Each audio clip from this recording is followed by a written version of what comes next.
sound is pretty good also.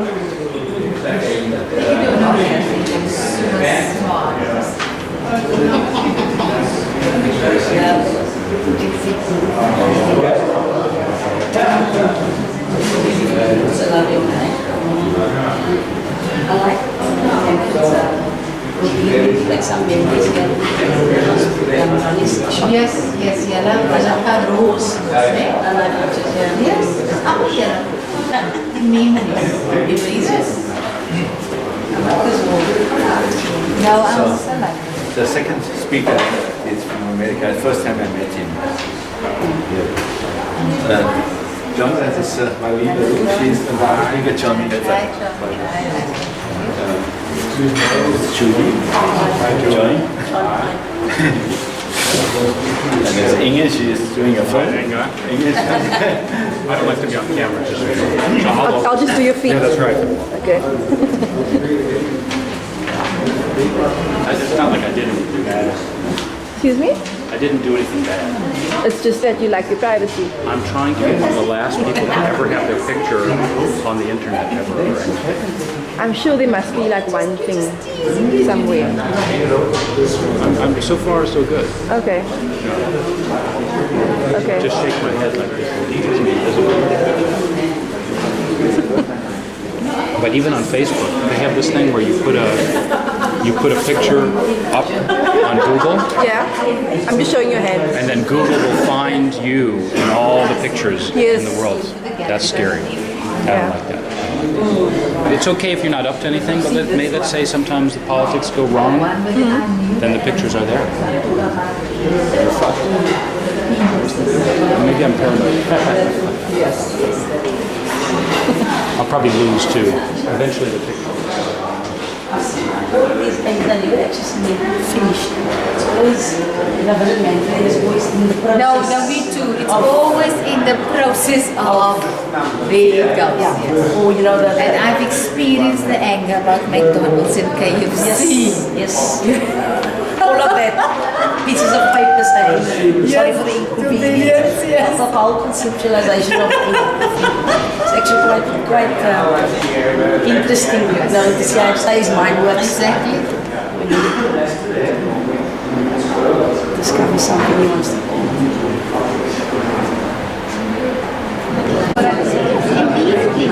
When you people bring out of fear, just de-stressing and taking on a deep for money, it changed totally your focus. I won't take any money. If I get gigs in No, I must tell you, it changed. Excuse me guys, I'm just gonna try and get some more.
You know about this thing?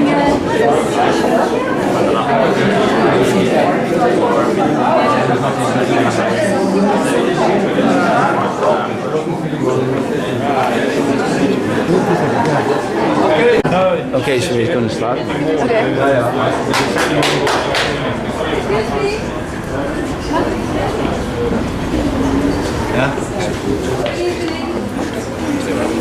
Good evening, everybody. We want to start early tonight because there's also a lot happening in the program for this evening. Thank you all for being here. Congratulations to Manfred on his fantastic solo exhibition, which we all had to wait for a very long time.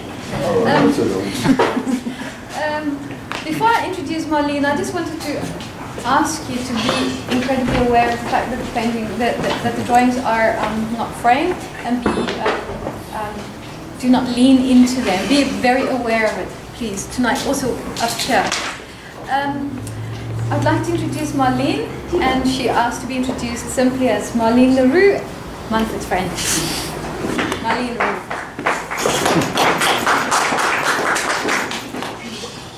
I think I've been asked to speak about Manfred's work and about Manfred the man because I represent a little bit of inequality, disability. A lot of pain goes into this work, a lot of thought goes into Manfred's work. And his work also depicts that the war is always present with us. Life is not about pretty pictures. And this is what we see tonight with this exhibition. You are confronted with the inequalities of life. You are confronted with consumerism. You are confronted with environmental issues, which we sometimes just want to glance over and move on because we don't want to be confronted. The day that McDonald's and KFC went up in an observatory, I think the person that's very close to Manfred, we went through hell because if we must be seen in that McDonald's, it will be the end of the friendship. But again, Manfred teaches us a lot. He teaches us about food, where does it comes from. And I just wish that our education department can much more invest in artists like Manfred that can confront our students to become much more critical in life and not just become consumers without asking questions. Manfred, you are a genius. You come from 1944, you come through the war.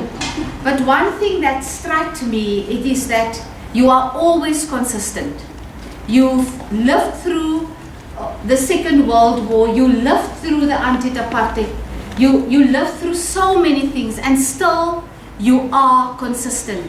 One of the things that, because I'm disabled and also an activist for disability, as you can see there at the back, is that when Manfred was a nurse, and Manfred was a nurse as well, and 4 years. for 4 years, and he worked in homes and at an institution, and that tells you the story of where the most marginalized persons, where they are in an institution, and how we as they are all human beings, we can't just look away. If we look here on our right, and I don't want to give an explanation, but I think the challenge that Manfred has here on my right about our workers, we want to not look away, and we can't look away. What do we wear? Do we wear diamonds? Do we wear all of these things? The challenge that Manfred is going to have is how are you going to challenge the new South Africa? How are you going to challenge how we in the new South Africa, what we strive for, and where we are now is not what we strived for. It's not an easy calling, Manfred, that I know. It's going to be a painful process as you depict here tonight. But I think that process is going to start. Tonight I would like to applaud Manfred by not just being a person sitting on the fence. He's a person that puts it on the canvas, and it's not pretty pictures. And what this exhibition name is about, again and again. It's like history is repeating itself. We live through it. Lastly, I want to say why Manfred is also activist for disability, because both his parents were deaf. And that's why Manfred speaks loud. And then I need to say Manfred. But again, our lives depicts also what we're going to look at. And this is what Manfred is, not just an artist. He's an artist with a cause. He's an artist that says we need to take the future in our hands, but we can't be silent. So I hope, Heidi, that we will have lots of feet through this, and that we all do our little bit by bringing our young minds to this particular exhibition. That we really start not just on paper implementing our constitution, but that it starts with the critical thinkers of our young people. That our Manfreds needs, that we need to create that. Pretty pictures are not going to change this world, I can tell you. Let's confront our world. Thank you, Manfred, for reminding us all the time of this. Thank you.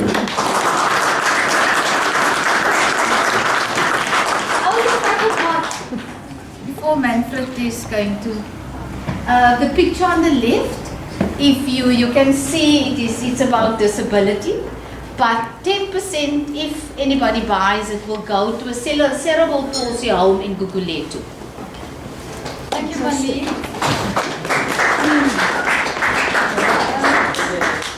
We're also fortunate to have another visitor tonight, and it's my pleasure to introduce John Pepper, who's a visiting academic from America, who's written widely on South African art and recently published a book. I just want to say, Manfred has no opportunity tonight to speak about his work, but he'll be doing it tomorrow at between 11 and 12. He's doing a walkabout, and then he'll be speaking about his work. John, if that's I promised I wouldn't say too much because I want to hear the band play. Okay. And I think the party the party needs to begin. I'm an art historian. The reason I know of Manfred Zilla's work is because of the way that he exploded onto the art scene in Cape Town in 1982 at the Community Arts Project with a very radical installation. There was a band that night as well playing the cage. The Roots, yes. Yeah. Of large-scale drawings of generals, Boere at the braai, Boeties with their guns, and then he invited the crowd to come in and draw whatever they wanted on top of those images to sort of assault them visually. This is a period when postmodernism, pastiche, graffiti art was just sort of coming into being internationally, he brought it right into the heart of Cape Town. There was a period before something called people's art hadn't really been articulated in this country. It happened several years later. He was ahead of the game in all these ways, and I'm glad to see that he's still ahead of the game here. What's most important for me as an art historian about Manfred Zilla is that he did what all advanced artists have always done, which is that he stuck a stick in the eye of the public. He's never been afraid to speak truth to power and to be an iconoclast. The show is called Interaction, and it's one of the large drawings with the overprinting on it is now at the South African National Gallery. And I was in there today looking at that, and one of the graffitis on there said, "Art is revolting." And as you look around the room tonight, you see that, at least in Manfred's hands, art is still revolting. Oh, yes.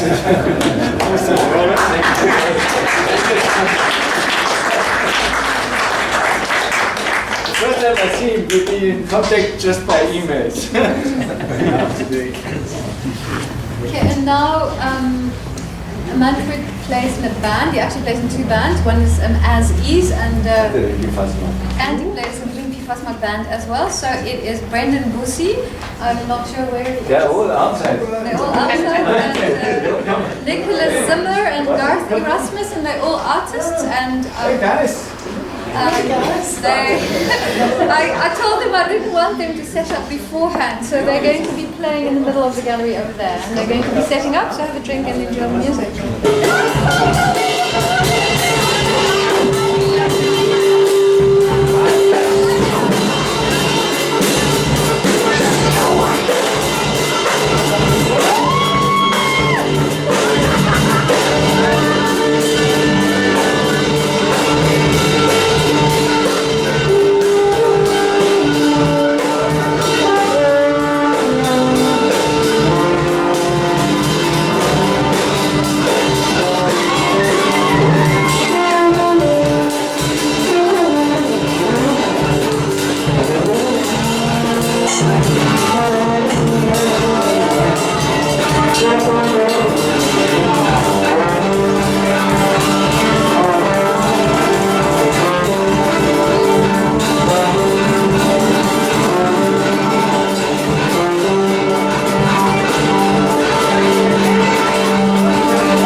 Sort of